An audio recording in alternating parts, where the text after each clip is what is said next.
ఒక శుక్రవారం రండి. ప్రతి ఊళ్ళో కూడా మేము కమిటీలు ఏర్పాటు చేస్తామమ్మా. ఇక్కడ వచ్చిన రూపాయి కూడా మీకు పట్టుకొని ఉండాలి. మళ్ళీ విగ్రహాన్ని ఎలాగైతే తీసుకొచ్చామో అలాగే తీసుకుని వెళ్తాం. ఈ డబ్బులు మాత్రం ఇక్కడ ఎవరైతే సేవలు ఉన్నారో వాళ్ళ దగ్గర ఉంటాయి. వారానికి ఒక రోజు ధ్యానం ఏర్పాటు చేస్తారు. ఇక్కడ ఈ గుడి దగ్గర ఈ రోజు గుడి దగ్గర ఏర్పాటు చేసుకుంటారు.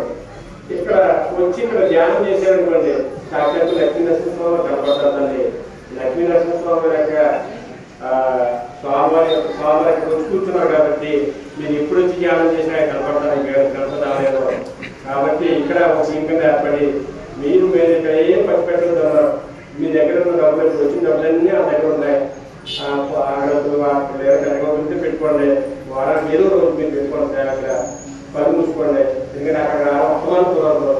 అప్పమానం రమ్మని కూడా నేను ఎందుకంటే పాతలు అందరూ వచ్చినా కూడా ప్లేస్ సరిపోతాను. అంత జనం అయిపోయారు.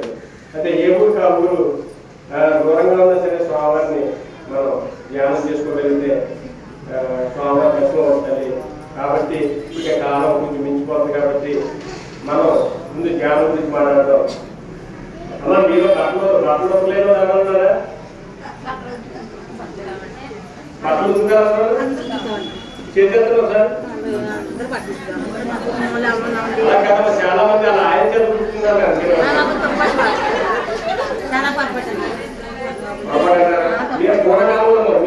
ఇప్పుడు స్వామివారు అందరికీ ఎందుకు కనిపించారో ముందు తెలుసుకున్నాం. మీరు బట్టలు ఉతికారని ఎందుకన్నారంటేనమ్మా, బట్టలు ఉతికేటప్పుడు బకెట్లో నీళ్ళు ఉంటాయి. పక్కన మాట్లాడుకుంటాం. కనపడతా ఒక రాయి మరి మీ ముఖం అక్కడ ఉంటే నీళ్ళు అక్కడ ఉన్నాయి కదా, మరి ముఖం ఎందుకు కనపడలేదు? అంతే కదా. అలజడి మన మనసులో అలజడి వల్ల మనలో ఉన్న భగవంతుడు మనకు కనిపించలేదు. ఆ అలజడి ఎప్పుడైతే ఆగిందో ఆ భగవంతుడి యొక్క ఏం చేస్తుంది. కానీ మరి అలజడిని తగ్గించుకోవడం ఎలాగా అంటే మన పూర్వీకులు ఆల్రెడీ చెప్పారు. అమ్మా ఓంకారం అనే శబ్దాలు చెప్పారు. ఓం నమో నారాయణాయ, ఓం నమ శివాయ, ఓం శ్రీమాత్రే నమః అని ప్రతిదానికి ఓంకారం ముందు తగ్గించారమ్మా. ముందు ఓంలోకి మనసుకు కుదిరిపడితే అప్పుడు లోపల భగవంతుడికి నేను నమస్కారం చేస్తున్నాను. ఓం నమో నారాయణ అంటే ముందు మనసు కుదిరిపడ్డా బాబు, కుదిరిపడిన తర్వాత లోపల భగవంతుడు కనిపిస్తాడు. కనిపించినప్పుడు ఆయనకి నమస్కారం పెట్టుకో అనేది ఆ మంత్రం యొక్క అర్థం. కాబట్టి ప్రతిదానికి ఓం ఓం ఓం ఓం అని పెట్టేస్తాడు. ఆ ఓంకారానికి మన ఆలోచన తగ్గించే శక్తి ఉందమ్మా. ఆ ఓంకారం ఎలా చెప్పాలంటే మనం ఏం చేస్తామంటే గాలిని మొత్తం అన్ని తీసుకోవడం అనమాట. బయట పోతాం. చెప్పండి,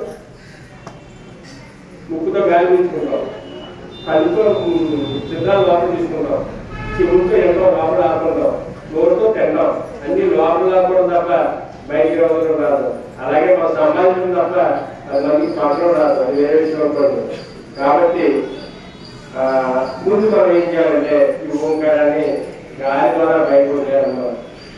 గాలి అంటే ఆకారంలో కొత్త ఆడగలుగుతాను, ఆటో కొత్త ఆడగలను. ఊ అంటే ఇక్కడికి వస్తుందన్న.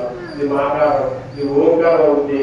ఆ ఓంకారం ఏంటంటే గాలిని బయటకు వదిలేసి అలా కొన్నిసార్లు గాలి బయటకు వదిలిన తర్వాత కొద్దిగా మనకి మనసు కింది పడుతున్నాం.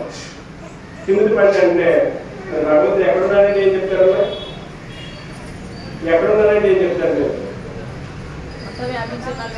అంతా మరి మీలో ఉన్నారు కదా, మీరు ప్రత్యేకంగా కనపడతారు. అంతా అంతా కలిసిపోలేదు.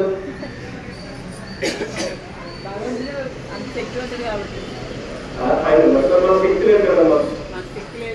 లేదు కదా. మన శక్తి లేనప్పుడు శక్తి ఉన్నప్పుడు మనం ఎక్కడికి వాడాలి, ఎక్కడికి పెట్టాలి?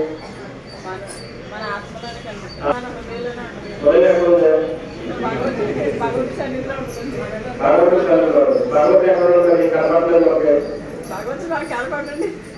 భగవద్గీత కనపడాలి కదమ్మా. ఆ సాధన అయ్యాలని చెప్తారు. అయితే గాలి బయటకు వచ్చిన తర్వాత మనసు నీళ్ళు ఇచ్చినట్టు మన మనసు ఒక్క క్షణం ఇచ్చేమవుతుంది. జస్ట్ అవుతుంది. అప్పుడు ఏం చేయాలంటే మన గాలి గట్టిగా పీల్చుకోవాలి. మనం బతుకున్నామని ఎలా తెలుస్తున్నాము? ఇలా చూడతాం. అన్న ఉన్నాడు ఉంటాడు, మరంతా పోసేయండి, రెండే ఉంటాయండి. కాబట్టి అది గాలికి భగవంతుడికి సంబంధం ఉంది. కాబట్టి గాలిని గట్టిగా పీల్చుకోగలిగినప్పుడు అది ఒక దగ్గర అవుతుందన్న మనలో ఆగినప్పుడు ఆ ప్లేస్ పట్టుకొని గాలి స్త్రీగా బయటకు వదిలేండి. ఆగిన ప్లేస్ కూడా చూస్తూ ఉన్నాడు. మీరు అక్కడ ఒక అద్భుతం కనపడుతుంది. మీకు అక్కడే భగవంతుడు ఉన్నాడమ్మా. మీరు ఇక్కడ ఎక్కడ ఉన్నారంటే రోడ్డులో చేసుకోవాలి. ఎక్కడ ఎక్కడ ఉందో అక్కడే ముఖం వచ్చినట్టు, ఎక్కడ గాలి ఆగిందో అక్కడే భగవంతుడు ఉన్న ప్లేస్. ఆ ప్లేస్ ని పట్టుకొని తదేకంగా అక్కడే చూస్తూ ఉన్నాడు. మీరు చూస్తే అప్పుడు దివ్యమైన వెలుగు, ఆనందం అన్నీ కలుగుతాయి. మీకు భగవంతుడి యొక్క దర్శనం అవుతుంది. ఇప్పుడే మీరు చాలా మంది కనపడతారు స్వామి. చూస్తే ఆశ్చర్యపోతారు. మీరే ఎప్పుడు కనపడతారు. కాబట్టి ముందు మనం ఏం చేద్దామంటే ఓంకారం 9 సార్లు చెప్తాము బయటికి. గట్టిగా తీసుకున్నాం. తీసుకున్న తర్వాత ఆగిన ప్లేస్ పట్టుకొని అదే ప్లేస్ చూసుకున్నాం.